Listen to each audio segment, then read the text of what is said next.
The Survivor Specialist Phil, Will, and Alexa are back, and we are today predicting the finale of Survivor 47. Finale part 2, I guess you could call it.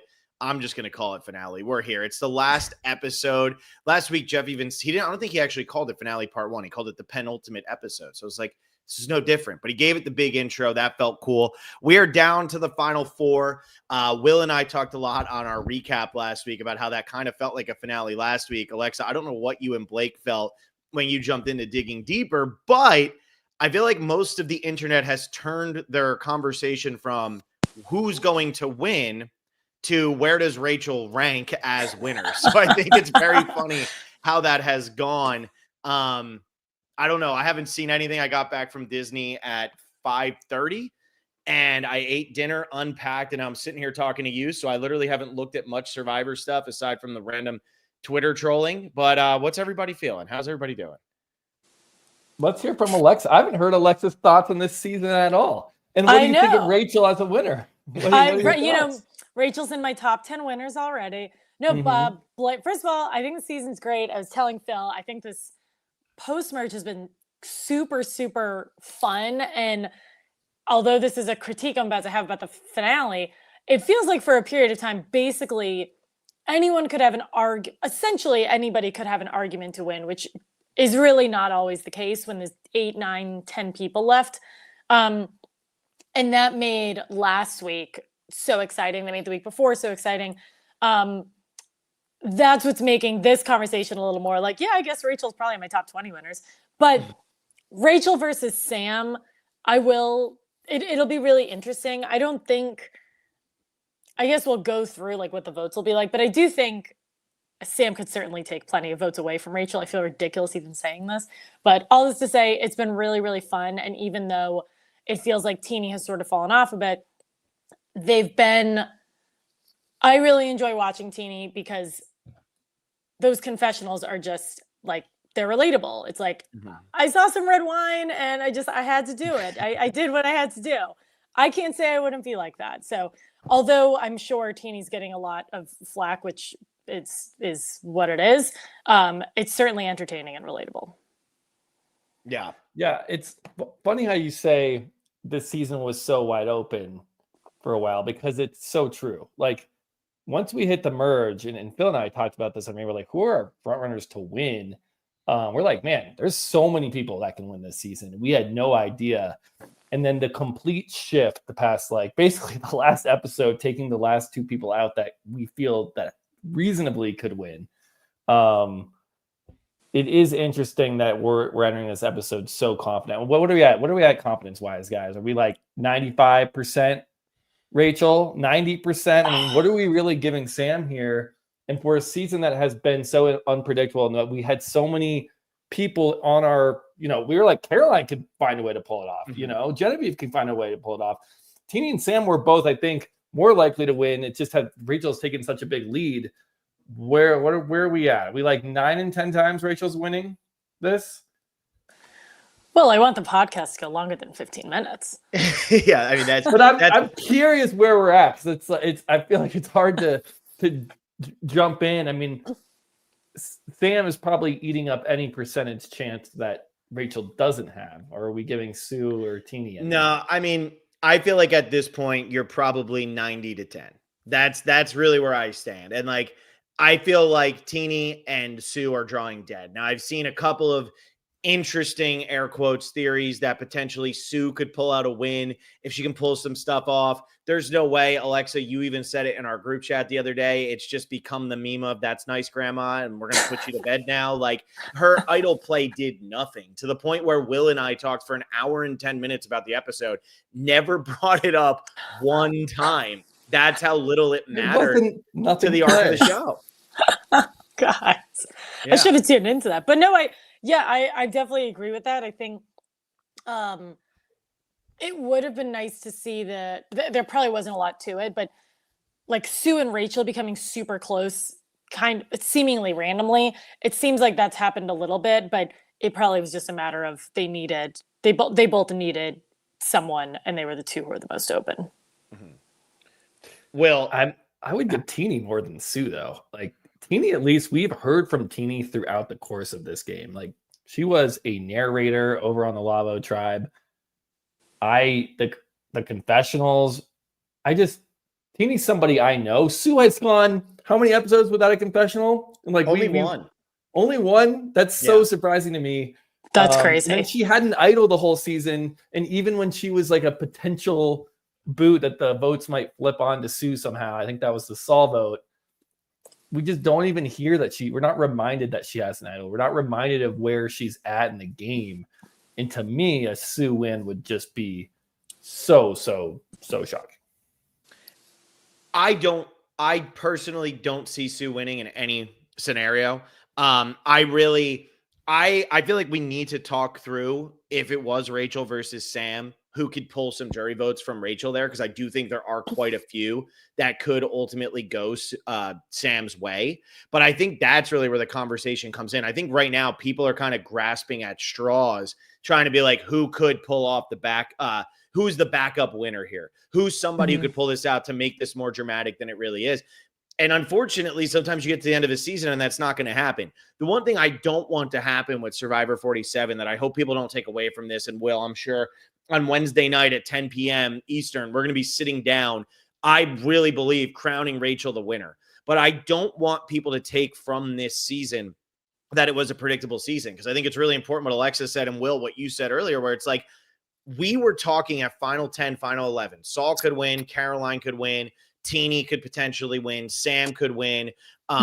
Gabe could win. Andy could win. Andy could win. Rachel, literally 8 out of the final 10 had an arc and a story to win this season, because nothing was clear. And now it's clear. And I didn't even say Genevieve and all that. And now it is clear, because we have eliminated the threats and the show has gone on, right? Like, we have seen the aftermath of certain things. But I just hope people don't start being like, oh, that was such a predictable, boring season. Like, save that for actual predictable, boring seasons.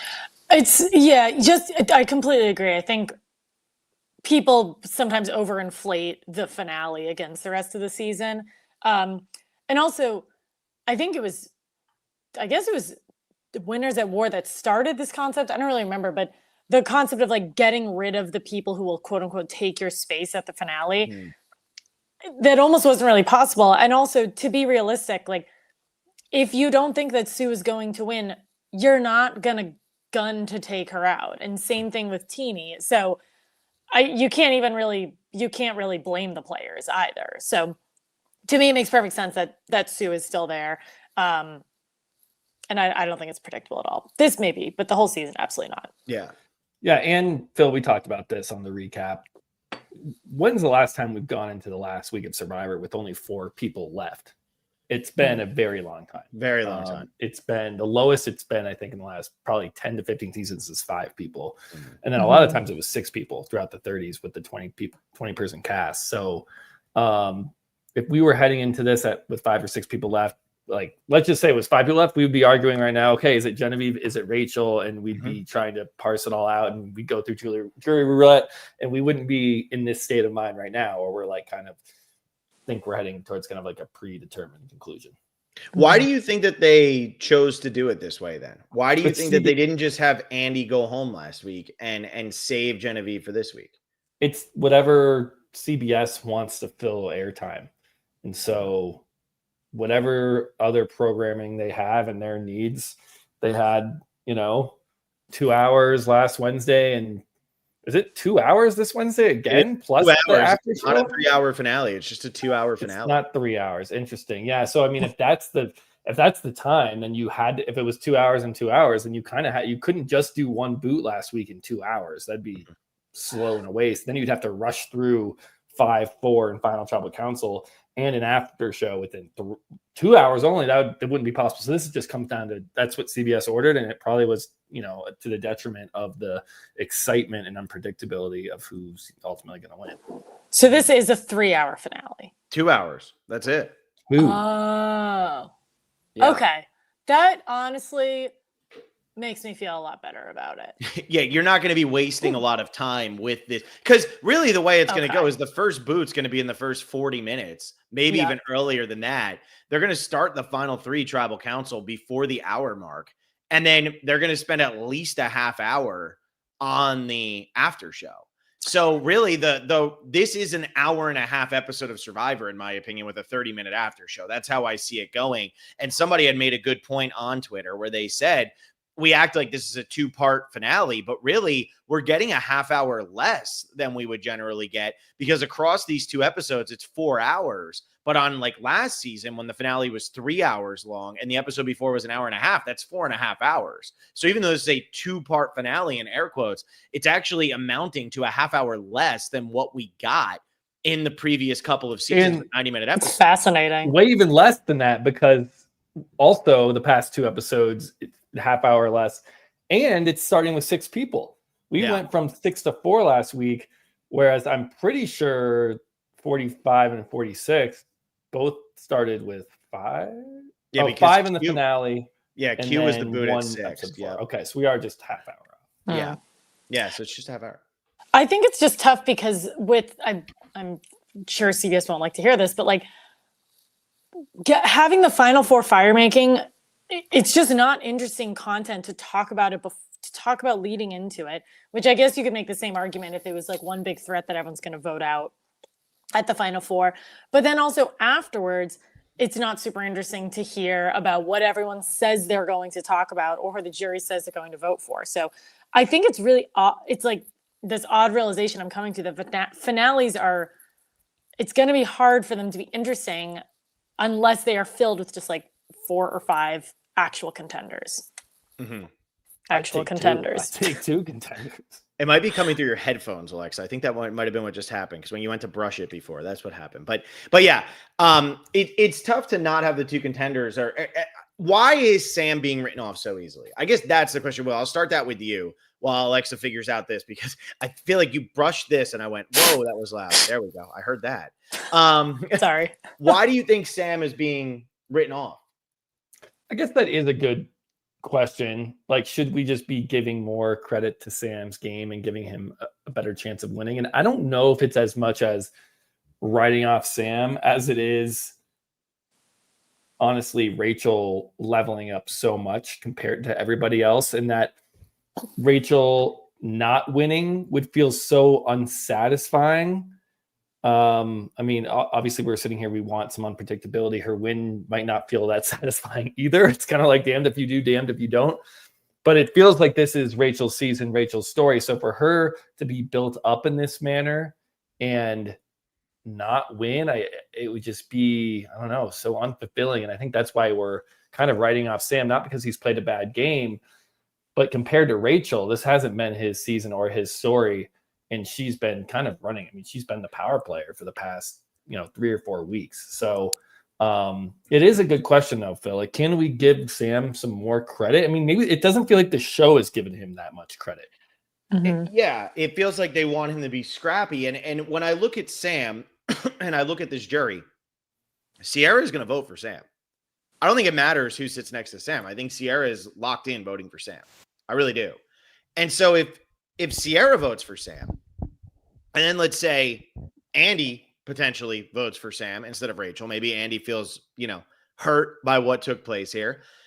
And maybe all of a sudden Kyle or Gabe say, we're going to vote for Sam. Like, we think Sam, but there are votes out there for Sam right now. Like, I'm not saying Sam is going to beat Rachel, but I am saying that there are votes out there and he is coming in with 1 vote. I do not see Sierra voting opposite. Now, granted, Franny said when she grows up, she wants to be Carolyn and didn't vote for Carolyn to win, which is, funny because it's like, well, when you grow up, you don't want to get votes to give you $1 million, but that's an interesting choice on you. But I feel like we are writing Sam off so much as an entire community. I know there's some people even in the chat who are like, Sam, Sam, Sam. And we had this super chat here from Cool Shots. If Rachel loses at Final Four and Sam wins, whose win would be comparable to his? I guess that's where it's hard, right? Like, I'm not seeing a win like Sam's unless there's somebody who jumps out to either of you right off the bat. I think there's a couple. I mean, the most obvious one to me would be Gabler's win. And I do think there are a lot of similarities there. Gabler was never the biggest threat And I don't know if Sam's ever really been the biggest threat. I know we've looked at him as like a challenge threat, but he hasn't even really won any challenges. And there were so many other bigger threats around him in, Genevieve and Rachel, and even I think Andy, and even Rachel realized that. That's why she got rid of Andy, it looks like. So that was Jesse's season, Jesse's game at Final Four. If Jesse got to Final Four, he was going to win. We feel if Rachel gets to Final Three, if Rachel gets to Final Three, she's going to win. And so it's kind of like the fourth placer power player losing, and then who's the default option? Mm-hmm. That's Sam, that's Gabler. That's kind of how I'm seeing it. Does that make sense? Saying Chris Underwood potentially, which I think makes sense, even though Chris was obviously barely on the show. But I think they're saying once Devins was gone, there's Chris Underwood can't be compared to anybody. Like, let's be real. Right. Yeah. And I think that would be doing Sam's game a disservice. Again, I don't think Gabler played that bad of a game.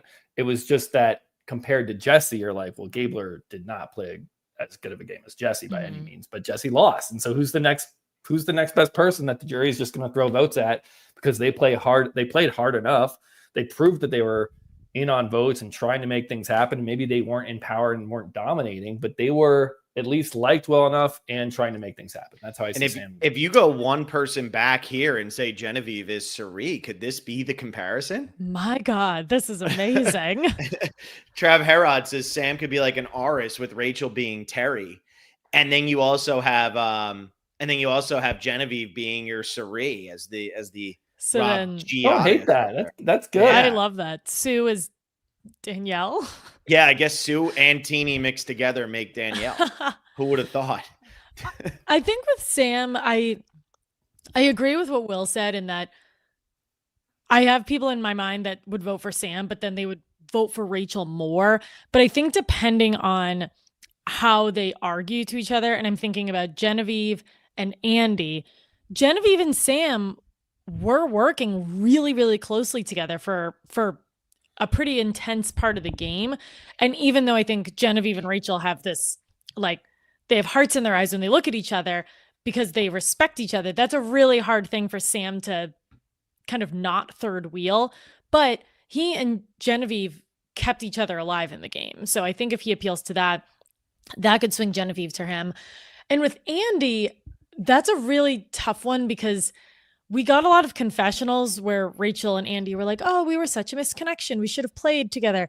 But I never really saw it versus Sam and Andy had a really intense up and down relationship. And I feel like Sam could appeal to Andy based off of that. I mean, that's a good point. If Operation Italy, if he gets the 2 Operation Italy votes and Sierra, he is sitting at final tribal council with 3 votes, even against Rachel.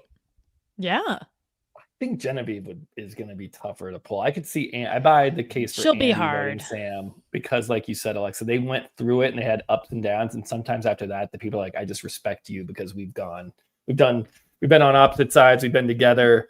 We've lied to each other, but now we're here. And you know what?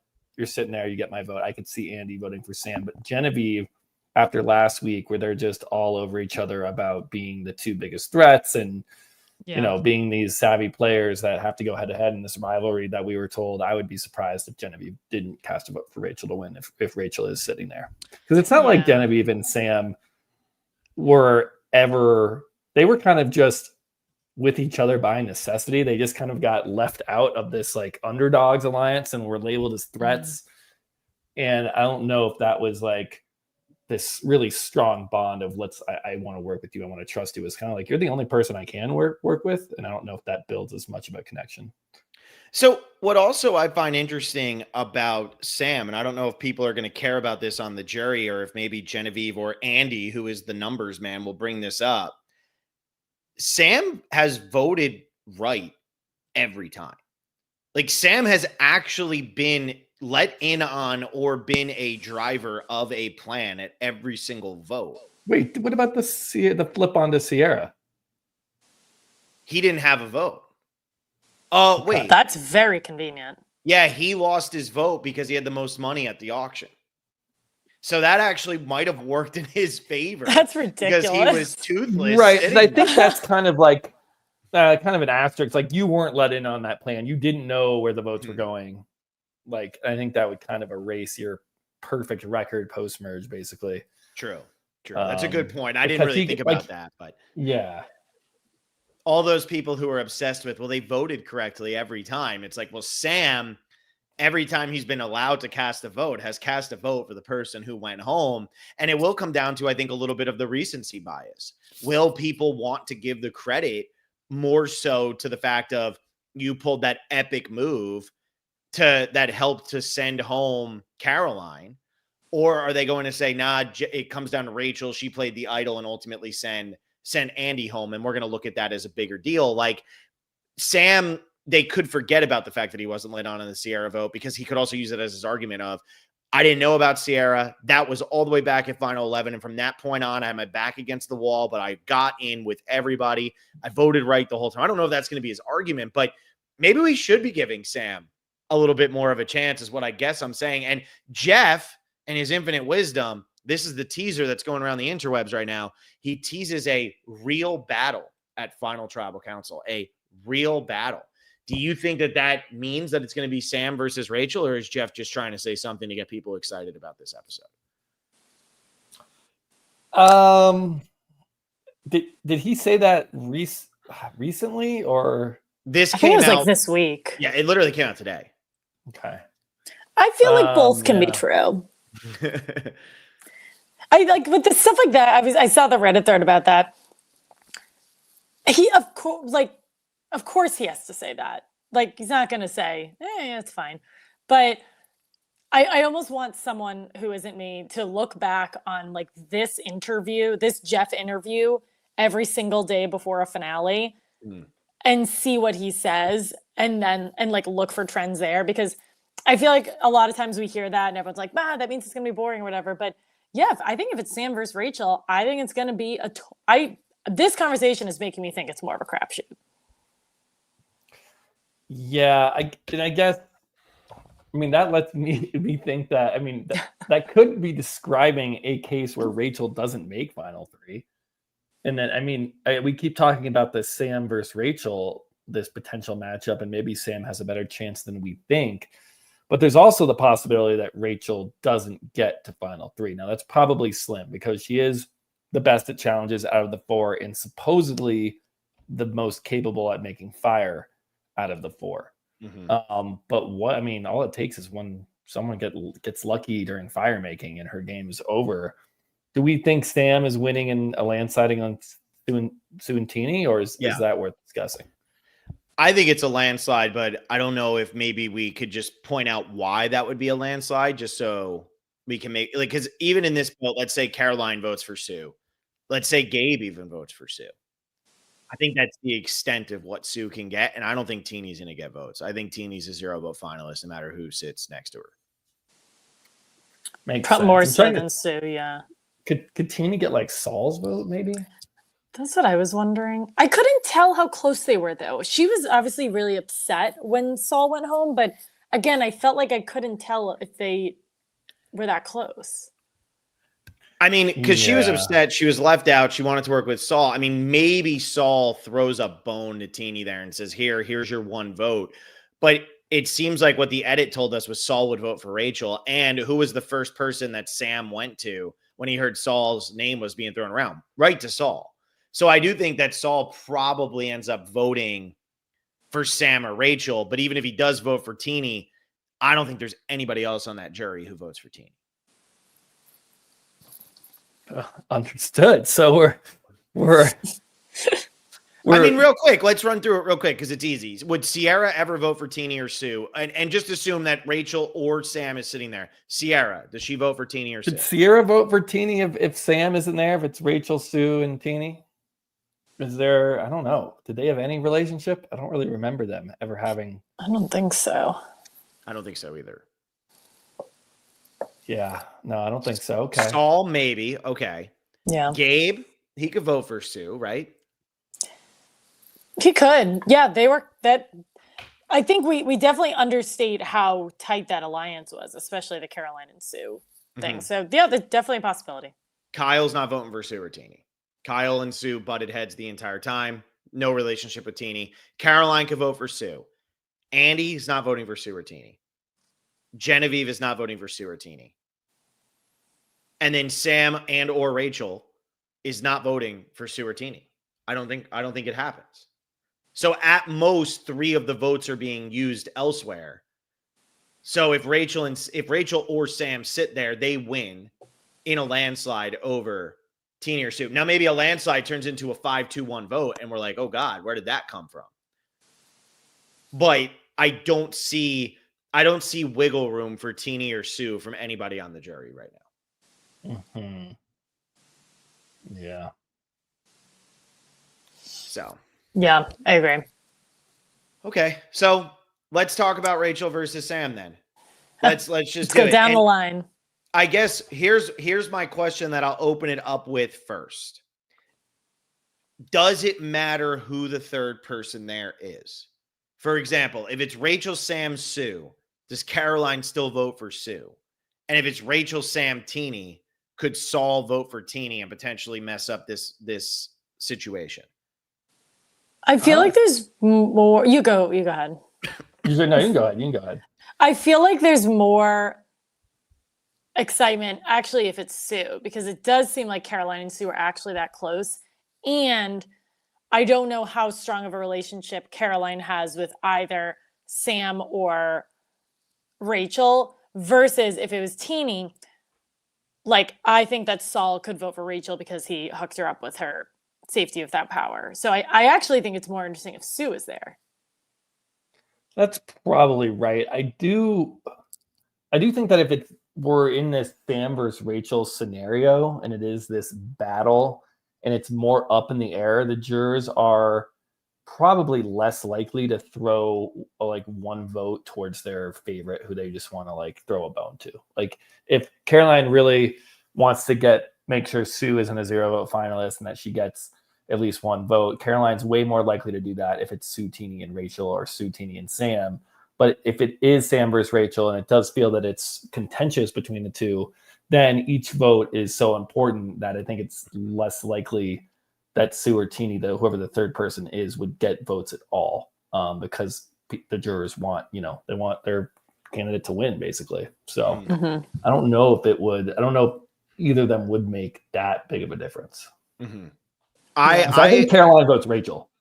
Like, I think Caroline respects the hell out of Rachel's game. Caroline and Rachel actually played a pretty similar game.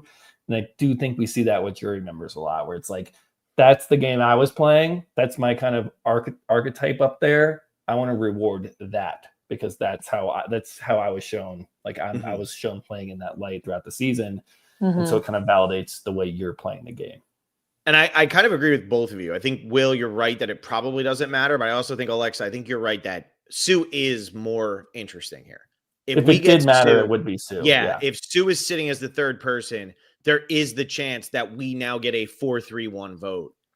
And that is very interesting because we are on back-to-back 5-3 votes now. So potentially we do get a 4-3-1. My second question is, do you think fire is going to matter to this jury? If Sam or Rachel win, because we're assuming Sam and Rachel are both in this final 3. If they both, one of them wins fire to get to that position, and let's say the other one wins immunity, right? Because I feel like that's the only way they don't sit next to each other at fire. It has to be, right? One has to win immunity and the other is going to fire. Does that matter to the jury? If you're Sam in this spot and Rachel doesn't win immunity, you basically either you won yourself, and I think what you should do is put yourself in fire against Rachel and try to beat her then. And then if, let's say, Sue or Teeny wins it, you go up to them and say, hey, I have the best shot to take out Rachel. Put me in. I want to take out Rachel. Because I do still think that's Sam's only real shot at winning. And he probably knows that. Yeah, I think even still he would have to just beat Rachel and have her not be there. I think I'm also biased. I don't want it to impact anything, but I think if Rachel won immunity and Sam put himself in fire and won it, I think it could help, but I don't know what person it would actually change their mind. Yeah, I think if Rachel wins, she should not put herself in fire. She's already done enough. This would be her fourth immunity and an idol play. idle play, a block of vote play that didn't really do anything. But yeah, but the idle play did. So it's Yeah. like, yeah. she would not need to. But do you think people would? Sometimes it's weird. I remember Cassidy got flack for not putting herself in fire, and she was like, "Why would I do that? I just won the immunity challenge, and I earned that. This is what I earned." And I was totally on Cassidy's side there. Like, the jury should not punish the person who already won a challenge. You know, especially someone like Cassidy, who, yeah, she wasn't like the dominant power player, but it's not like she was a complete goat that needed this like big, okay, like Cassidy makes fire. Is that really flipping votes, or is that jury just saying that? I don't know. That was a little confusing. So I mean, that would be so unfair to Rachel if the jury's like, you won the last challenge, you didn't put yourself in fire, I'm voting Sam now. Like, that would be a real bummer way to end the season. Yeah. Yeah, I feel like it's a thing that juries say, but like, I wonder which human actually decides to vote for someone and then votes for the other person. Has there, like, in recent seasons, has there been a time when it has changed anything? I really don't. It comes up a lot, but I don't know if it ever actually has. I mean, Chris Underwood probably. That was the only one. Just because like he did spend like 26 of the 39 days, or even probably more, I think. Like, he spent, the vast majority of his time not in the game. So he needed to do everything he could within the short time he was there. And so if he doesn't make fire there, then he probably, I imagine he loses, but who knows? Like, we don't know for sure. I mean, Natalie Anderson, if she does it in Winners at War, has a better chance of getting votes. They all told her she needed to make fire, and she didn't believe them. And Tony goes and makes fire against Sarah, wins, and obviously wins in a landslide after that. But I don't think in the new era it's mattered. I really don't. Like, people didn't vote for Gabler because he knocked out Jesse. There's a lot of comments in the chat here that are like, people are really making excuses for, they just didn't want to vote for Cassidy. So that was the easy excuse for why I didn't vote for Cassidy. I do feel like, other than that, right? Like, 44, it didn't matter. I mean, Heidi breaks Gabler's record and she gets 1 vote in the final tribal. 45, it does not matter. 46, it does not matter. I don't think most of the time it matters. And I don't think it's going to matter on this season either. I think that most people either have their minds made up or feel they have their minds made up, and then could be maybe persuaded by the conversations. But if Rachel wins a 4th immunity, you cannot knock her for winning 4 immunities and not putting herself in fire. And honestly, if Sam wins immunity, maybe he should go to fire to knock out Rachel. But you want immunity. Keep yourself safe and sit there with a chance and show that you have confidence in your game. Because I do think there's something to that, right? Like, you should have confidence in the game you've played, because if you feel that you need to get desperate and put yourself in fire and fight it out, that doesn't necessarily mean the jury should trust you. I mean, Heidi did that. Heidi dominated. Heidi gets 1 vote. Yeah, that's a really good point. It's a show. It's like, it's now become a show of confidence to not do it. Yeah, that's how I feel. What was 46's fire? Why am I forgetting this? Not that it's literally the last season. It was Maria losing, right? Or did she go out at 5? No, she went out at 5. And it was Liz versus. It was Liz versus Kenzie, wasn't it? So did Kenzie winning fire? Yeah, because Charlie, I think, won immunity and didn't. Right? No, Ben won immunity. Ben won immunity at the big Plinko thing. And then he took Charlie, and it was Liz versus Kenzie.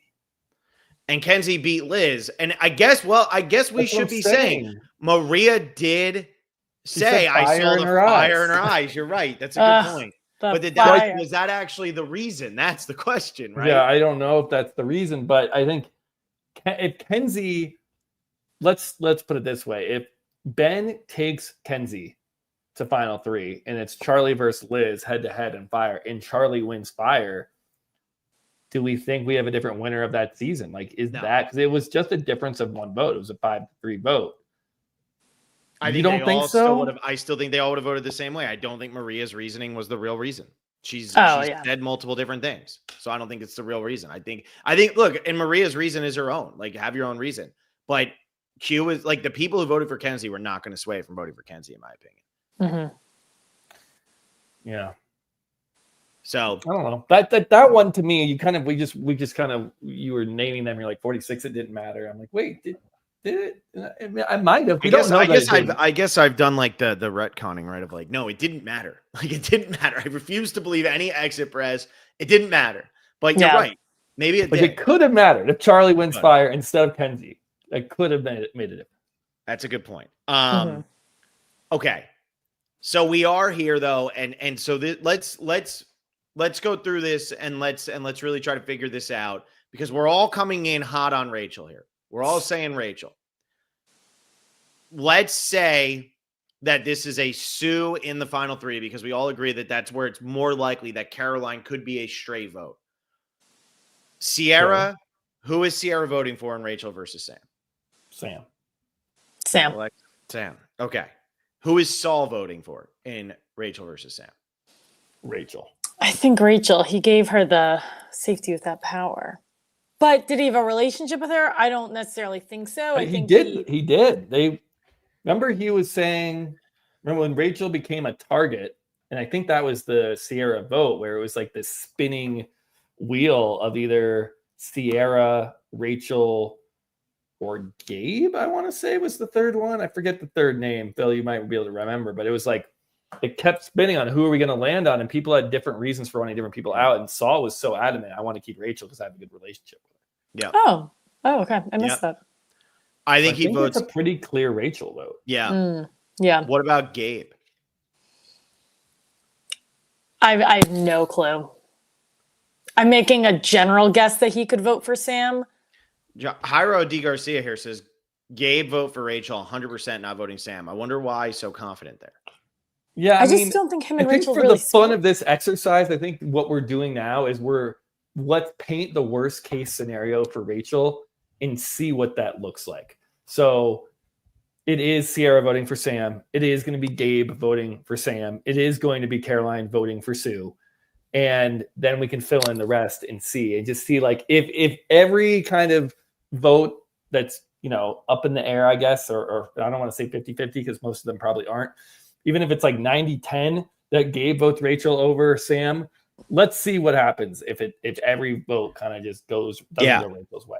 So so we have Sam gets Sierra and Gabe, Rachel gets Saul. What about Kyle? He can vote Sam, right? Sam, yeah. Absolutely. Okay. All right, so we'll do that. Caroline votes Sue because I don't think Caroline ever votes Sam over Rachel. She would vote Sue, not Rachel. So right. And I still think this would be very unlikely from Caroline. She'd go Sue, Rachel, Sam. Yeah. 100%. I think she would go Rachel, Sue, Sam, I think. Mm-hmm. Yeah. I think she respects the hell out of Rachel. We're making a good non-Rachel case right now. We're actually doing a good job of this. Rachel's not winning right now. Yeah. No, and then, I mean, I'll jump ahead because I think but Teeny is never voting Sam. Right. A 0% chance that she's voting for Sam. She is voting for Rachel. So right now we would have a 3-2. Sam has 3. Rachel has 2. Sue has 1. And Andy and Genevieve are left. Realistically, they both could vote for Sam. And this could be a 5-2 to 1 vote.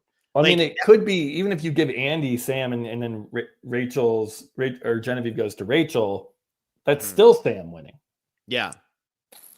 This isn't as obvious as we think it is, then. Wow. I think we just have wild cards specifically with Gabe and Kyle because I don't really know why they would vote for either person, to be honest. I just don't know who they were close with there. Kyle and Sam, I guess, because it was the three of them it was them plus Genevieve in the threats corner. Mm-hmm. Kyle, I think, is more likely to vote for Sam. But I mean, if Kyle's a challenge guy and that's what he's about, again, I think jurors like to vote in the way they see the game. He's if that's his game, that's what he was going to say sitting up there. I won all these challenges and I didn't piss anyone off and I'm a likable guy. And Rachel is going to have a pretty similar story with some added strategy and, added social game. I don't know why Kyle wouldn't vote for Rachel. Yeah. Mm-hmm. Well, especially if she's either going to win the final immunity challenge, which will give her 4 immunities, or she will lose the final immunity and win fire, which will give her, 3 immunities and a fire making win. So either way, she's sitting there with 4 challenge wins. I don't think anyone's bringing Rachel and not putting her in fire. So for argument's sake, let's say Caroline does vote for Rachel and everything else we said comes out. So it's 4-4-0. Sue is voting for Rachel, obviously. We've heard her say, like, whatever. So Sam needs to get the win. Sam can't win in a tiebreaker, whether it's Teeny or Sue. Yeah. Correct. There. Agreed. So what I think is interesting about this is we are giving a path to Sam. But I could see this going 7-1-0, Rachel winning, more than I could see it where, like, Sam never gets 7 votes.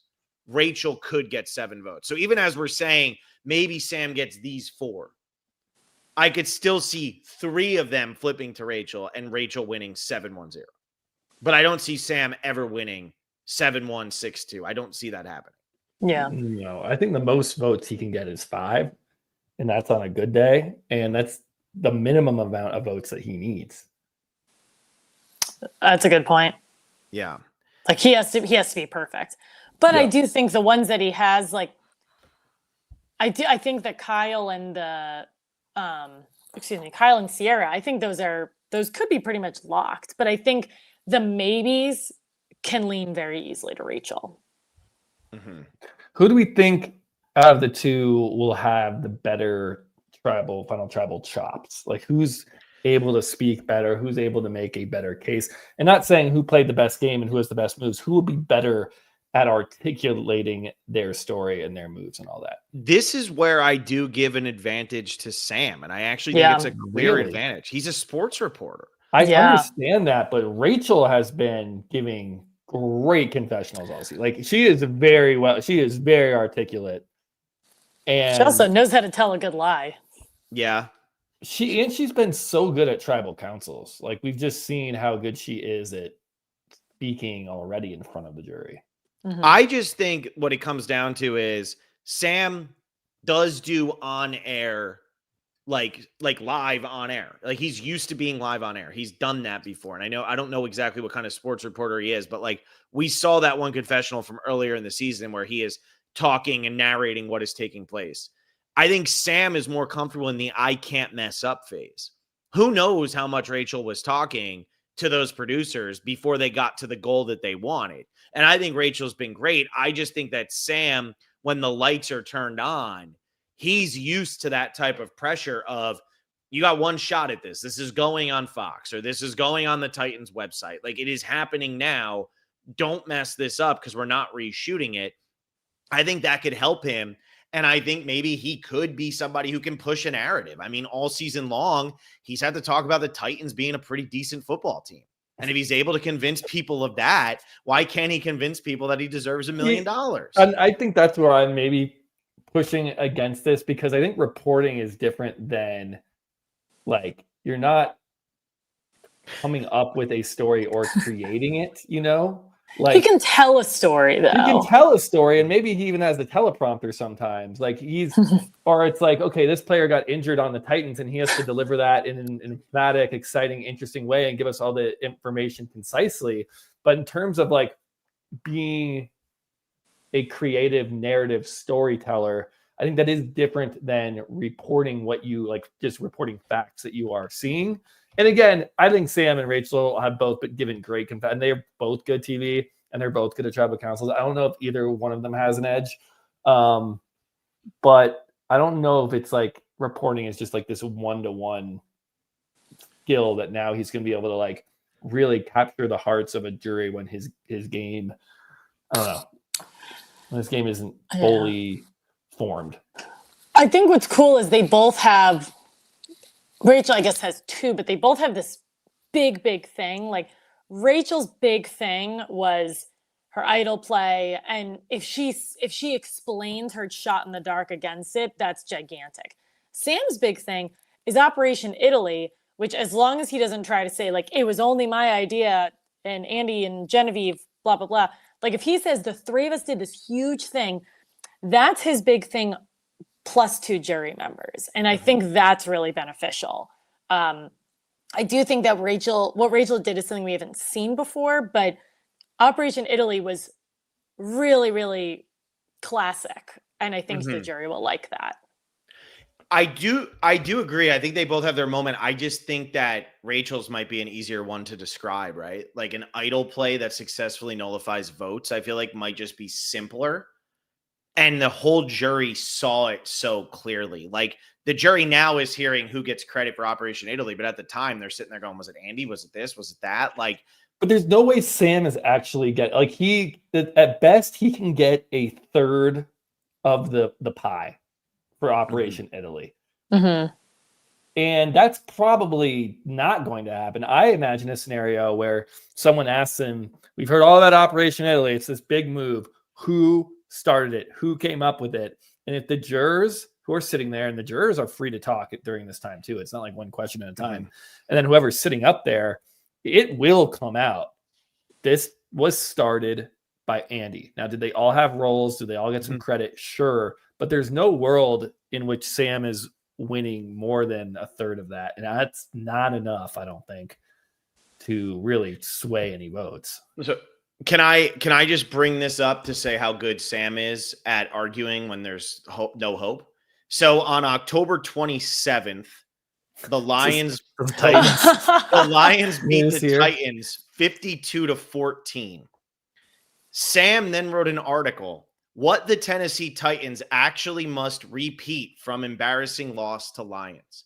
I love that. He wrote an article that was explaining a positive that needed to be continued by this 1-6 team that just lost 52-14 to the Lions. And he was trying to convince people that the Titans need to repeat something. I'm just saying, the man has a skill set. And so, yeah, I just wanted to say, like, you know, you never know what he's going to be able to argue. Now, look, the Lions whole team is on IR, potentially like on their way to, I don't know. But, you know, I just have to throw in positives about my Lions while I can, because I don't think I'm going to have much more left. Go ahead, Will. Well, I know you clicked that, so go ahead. Yeah, Captain Obvious saying, I'm a pineapple guy now. You should vote for me. That's going to be Sam's pitch to the jury. I love Maybe that wins some votes. Oh, man. We also have Patrick Stahl here. Charlie's a lawyer or whatever, right? Yeah, his trouble was a disaster. Well, I don't think he was a lawyer yet, but he was in law school, right? The or whatever is just devastating. Yeah. Yeah, law school to get called whatever. The man, put some respect on the man's name. All right, let's go around here then. What's your final prediction for how this is going to play out? 4, 3, 2, 1. Who loses fire, Alexa?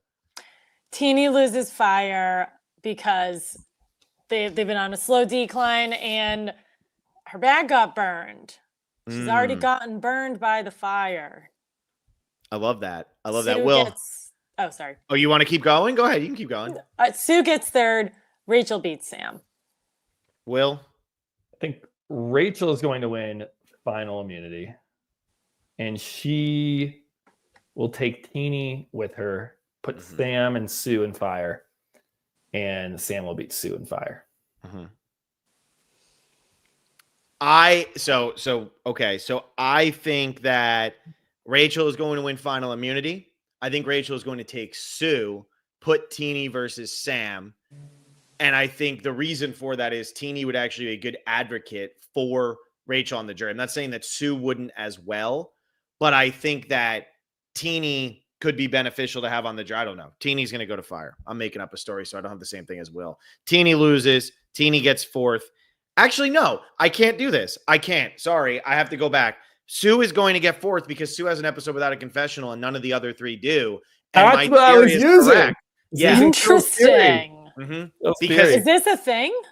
It is over the last couple of seasons. Yes. Wow. Yeah, 2 seasons of the past 47. No, I mean, well, okay, yeah. So all I'm saying is the Survivor 46 confessional count. Ben had one every episode. Nobody could figure out what Ben's story was, but he got one every episode. So did Charlie. So did Kenzie. Liz did not. Maria did not. That's all I'm saying. You go to Survivor 45 confessional count. Okay, this is since there's hour and a half episodes. So that's why I think this is telling, because 44, this doesn't apply to. But here's season 45. Jake, Austin, D, all get a confessional in every episode. Actually, so did Katura, Julie, Andrew, and Emily. So actually, that season just did a really good job. But since they've gone to 90-minute episodes, everybody in the final 3 has had a confessional in every episode. Will can laugh. Big sample size. Hey, it's facts. I'm intrigued. I think Teeny is a more likely final 3 participant than Sue. Mm-hmm. And that's why I have this. I mean, my argument to even try to go against what you said was horrible. Didn't make sense. Yeah, we're going to have the same thing here, I'm assuming. But go ahead, Will. Go ahead. Who's your third place? Third place is Teeny. Second place is Rachel. First place is Sam. Are you really doing that? Wow. No, I'm not. I wish I could. I honestly wish I could, because I like rooting for the surprise. I just don't see it. I really don't see it here. Mm-hmm. And are we being completely fooled? Like, are we just completely missing something? Or is Sam going? Is there anything? And maybe that's something we didn't ask. We're judging these games, their games, based on what we've already seen. Is there anything Sam could do? I think that's the problem here. There's nothing you can add because we don't have a vote. It's just fire making. And who cares? Who cares if you can make a fire? Yeah. I completely agree. I agree. I mean, at this point, because the biggest move that's going to be fresh in the jury's minds is going to be Rachel playing her idol to get Andy out of the game. It's the freshest thing in people's minds. She successfully played an idol to make that happen. And so I just don't see it taking place. And, you could say, are we being duped? I feel like in 43, a lot of people were duped, but I had my finger on the pulse of that one. Like I said, if Jesse doesn't win, Gabler is next in line. And a lot of people thought that was crazy. Right now, I think we're all in agreement. Sam is going to win if Rachel doesn't, but I just do not see any way that Sam beats Rachel. Even as we were making stretches to say this, at most he gets 4 votes. That's at most. And that so to win 5 in there at some point, didn't we? Genevieve would have to go his way. Yeah. Genevieve or Saul would have to go his way, and I just don't see either of those. Maybe Saul. Okay, so maybe he gets 5. But you're right. I mean, so he needs a plurality then. He needs it to be 4-3-1 in order to win, because he can't win in a 4-4 because that third place person is voting for Rachel. So I just think it's over. Or he just needs Rachel to not be there. If Rachel's not there, Sam wins. I mean, yeah, that's easy. That's obvious. The question is, do Teeny or Sue get a vote in that situation? I think Sue would get Caroline's vote and get second place, and Teeny would be third. Yeah. And that's a vote for second from Caroline. We'll have to talk about it, obviously, after the episode actually ends on Wednesday and everything will. But there's a lot of people right now, and I want to bring this up as our ending here, who are trying to now claim that Rachel's social game isn't very good. How do we feel about that? Yes. Okay. Alexa already had a reaction. So Alexa, maybe you want to go first. I'm sorry. Who's saying that? Just that has become the now popular thing to try to discredit her win, is that she's relying on immunities and advantages to get to the end. Actually, Blake said that. Yeah. I think first of all, so take that as you will. I don't even think she's, I would argue she isn't relying, like, to be fair to her, she didn't even know Operation Italy was a thing. So it's not like she got that immunity knowing she was going to get blindsided. Like, I find it very frustrating when immunity wins are discredited. Like, she won those only, I would say only the most recent one did she know that she was in big trouble. I completely disagree with that. Also, Genevieve was obsessed with her. Like, they wanted her out the entire time. Andy went to Rachel to tell her how great he is at the game. Like, I could not disagree with that more.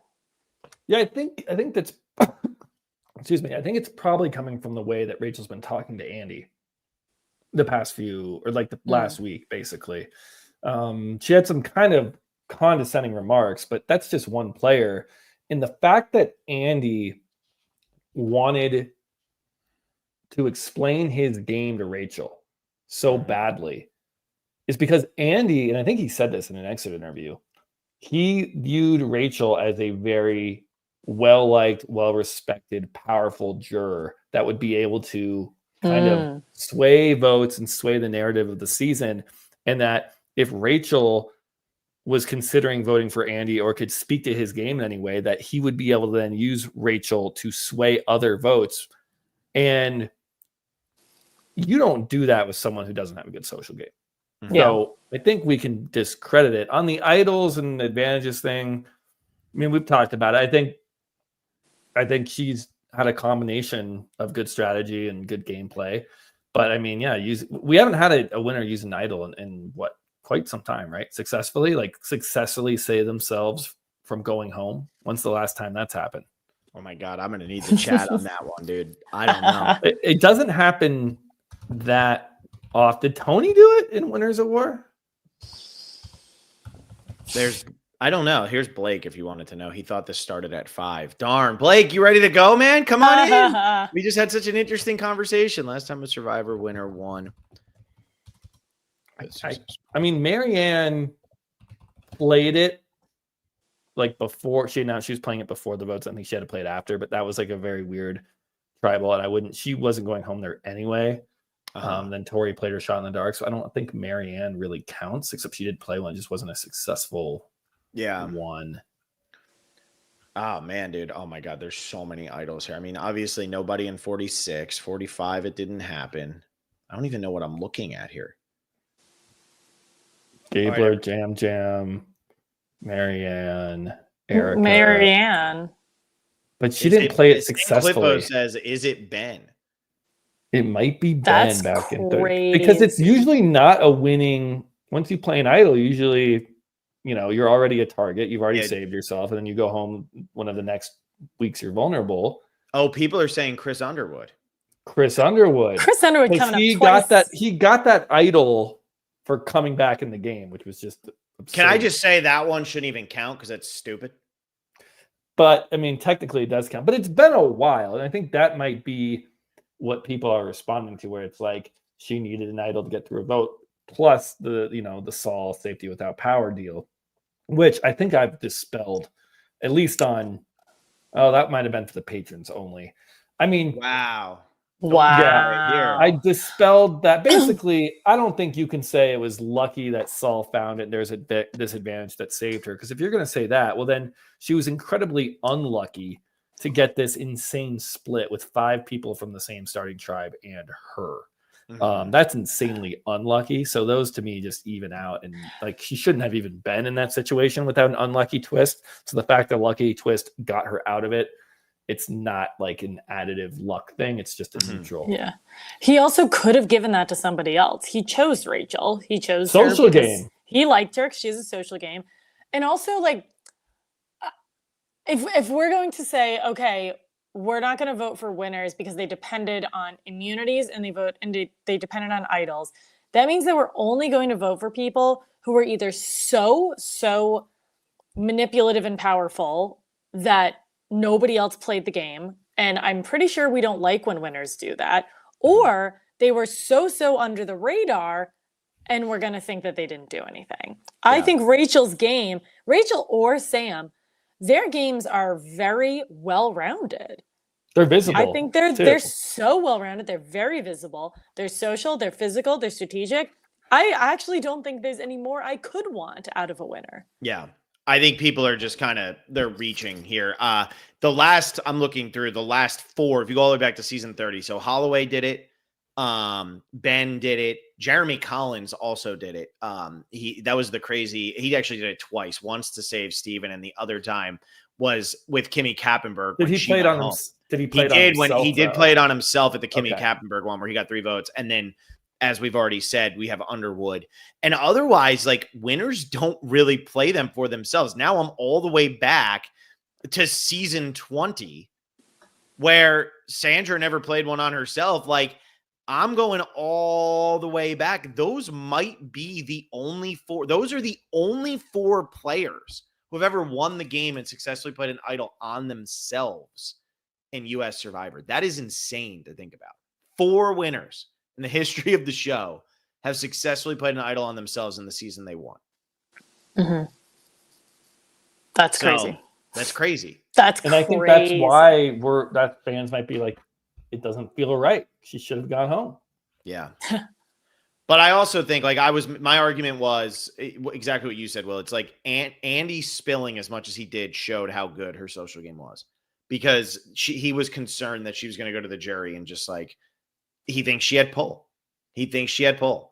Did Tony play an idol in Cagayan for himself? No, remember he played it wrong at the merge. Remember him and LJ both play idols incorrectly, and then Sarah just gets voted out anyway. It's like the greatest tribal council ever. Yeah, I mean that's but later, like, did he idol out someone later? Oh, I'm trying to remember because he was running all over the place. He had his bag of tricks. I mean, Tony's bag of tricks was scary, but I don't think it actually did anything. He I don't think negated there's zero. anything in it.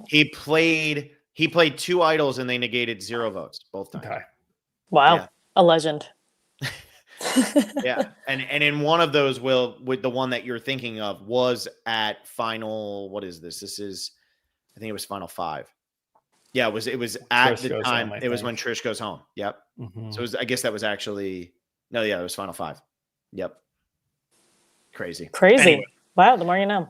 So we all think it's going to be Rachel. Okay. Sorry for the lack of drama there, everybody. Hope you enjoyed listening to us for Hey, an we hour. made it actually we made it an hour. I know. We got you all right up to Monday Night Football. Doubleheader for some reason. Couldn't tell you why. Here we are. What? That's the life we lead. Alexa, by the way, it's football season. I don't know if you know that or not this year. No, I've been busy Sunday at 1 p.m. every day. Is this what it's like to have your team play at 1 o'clock every day? And sucks so bad. Yeah, isn't it wonderful? Welcome to the real world, man. It's really, I'm like, the games are so early. I know. It's brutal. And Will's doing well over there too. Poor guy.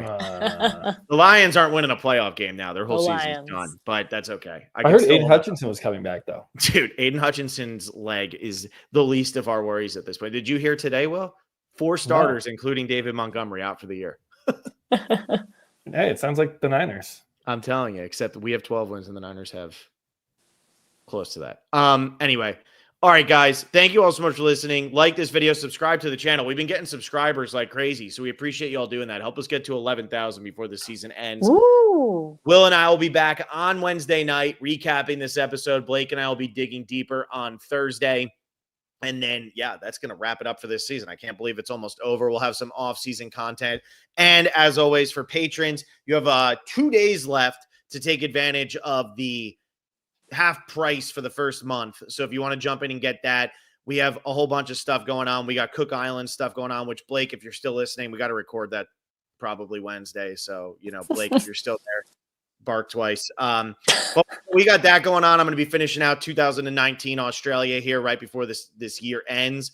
And then we got casting perspective, which, by the way, casting is still open. Blake and I will be talking about that for Wednesday's episode. Jesse Tenenbaum came out and said they are still casting for season 49, which is like the latest they've ever gone. They're going to go into January for it. So you might still have a shot. Rock draw. Will and I always like doing that. Q&A. But yeah, the off season's right around the corner. And maybe we'll get some fireworks on Wednesday night. Even if it's predictable, maybe it'll be in an unpredictable fashion. So that's it. Thank you all so much. Alexa, Will, thanks for being here, and we'll see you all later. See ya. Bye.